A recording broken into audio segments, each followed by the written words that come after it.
Okay, I'm back.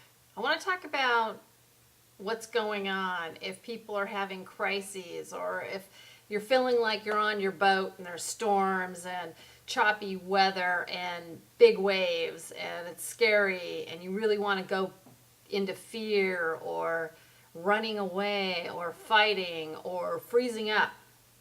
Okay, here's the plan, people. Get your prayer book out. What are your prayers? What are your go-to prayers when times are tough? I want to know. I mean, what are they? Because I think it's really important that we walk our talk on this journey of staying connected with our higher self, our angels, our God, whoever you choose to call your higher power, and also that we are able to surrender. Humility goes with psychic ability.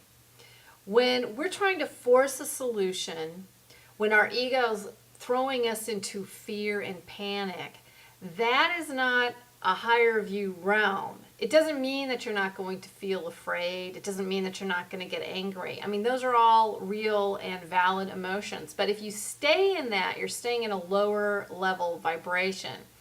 When you're at your worst, so to speak, you're often willing to surrender. The only problem is if we're so panicked that we can't remember to pray, we'll go into other fallback positions that our egos thought up, which is anger, closing down, not asking for help. It requires an amazing amount of surrender to take this journey. This is not for wimps, but this is also not for egomaniacs. If your ego's running the show, yeah, you're in for a rough trip. You're in for a rough ride. I suggest having a fabulous bag of tricks that you take with you when times are good and times are tough. Prayer is fantastic. Prayer is saying to your God, your higher self, your universe, your angels, I am immediately willing to cease and desist my activities in order that divine flow can come rushing in, that divine assistance can be rushing in. It's fair to just stop anything you're doing and say, I am not moving one step forward until I receive a clear path, clear assistance, so that I don't have to feel so afraid. What are your prayers? What's on your prayer list? Tell me. I want to know. I have a few ones I pull out and I suggest these to other people, but the Lord's Prayer, great. The Serenity Prayer, amazing. The Unity Church Prayer of Protection, wonderful. There's a prayer called the Third Step Prayer from the Big Book of Alcoholics Anonymous, which I say almost weekly, and it's very powerful for asking God to come into your life and asking for assistance with the ego having its divine right place so that you can move forward in terms of divine timing. So I'm going to say it right now. I posted it on my computer, so I'm going to read it so I get it completely right, although I do know it. But it's the Third Step Prayer. It's from page 63 of the Big Book of AA.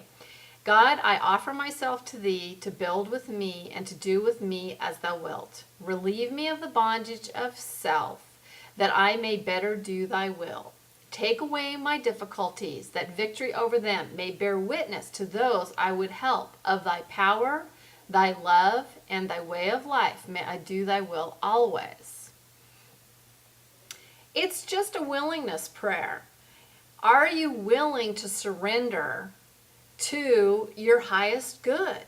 When we come to planet Earth, we've got a plan. Our soul has a plan. It's gathering as many experiences as it can. It wants to expand. It wants to grow. It wants to have experiences. If you're throwing yourself in front of a bus because you don't think your friend, lover, family member should have a certain life experience, you're probably interrupting their soul's journey. If you are holding on so tight to the wheel, trying to get it not to turn left when everything in your body and your whole life's taken the U-turn, you might be trying to interrupt your soul's journey. What happens is there's a collision and an explosion. The soul energy comes in trying to do something. The ego energy tries to come in. they clash and kaboom, your life stops working. Things start flying off. Maybe the wheel of your car flies off. Maybe something financially blows up. Maybe your job goes. I don't know. But we also can sign up to have a collective experience. We as Americans, we as people of the world can sign up to have a collective experience, such as financial insecurity, such as relationship troubles, such as a leader who appears to have a lot of darkness or light. So a lot of that's a force to be reckoned with, and it's a force beyond what we want and what we will to have happen on an ego level. It is our souls making an agreement that such and such is going to happen, and we're going to have the experience. So what do? Well, it's time to surrender. It's time to relax, let go, let God. And the way to keep reiterating that this is your plan with your ego is to pray. You're telling your ego, in fact, you're using your ego to ask for more help that's outside of your box, that is your thinking and your conscious thought. You're saying, we're going outside the box for more help. Bravo. When you do this, what happens is you surrender to flow. What are some of the best stories we hear? Divine timing. You can't buy divine timing. It just happens, and it's miraculous. It's wonderful. How many people tell us stories about they were thinking about somebody, they were missing somebody, they round a corner and boom, run into them. How about the person who writes a book? They think, oh, it's never going to sell. They talk to a friend talks to a friend, and suddenly a door opens and they become a published author. So many magical things happen when we just calm down, slow down, and let God do the work. But if we're fighting it, if we're trying to force our way through because we're stubborn asses, well, hello. That's when it gets rough out there, because divine asks you to be willing to surrender to a higher notion, a higher path, without actually knowing what results you're going to get from doing it. So if you think that, you have to know and understand every detail before you jump off the diving board, it's going to get rough out there. Now, you may be on this journey in a very willing fashion and you're still getting screwed. Your money's flying out, people are leaving you. Remember, your higher self has a plan. A lot of times what will happen is this stuff that we have, these situations, these people, this money, will leave us, but it will be retooled. It will be out of our grip.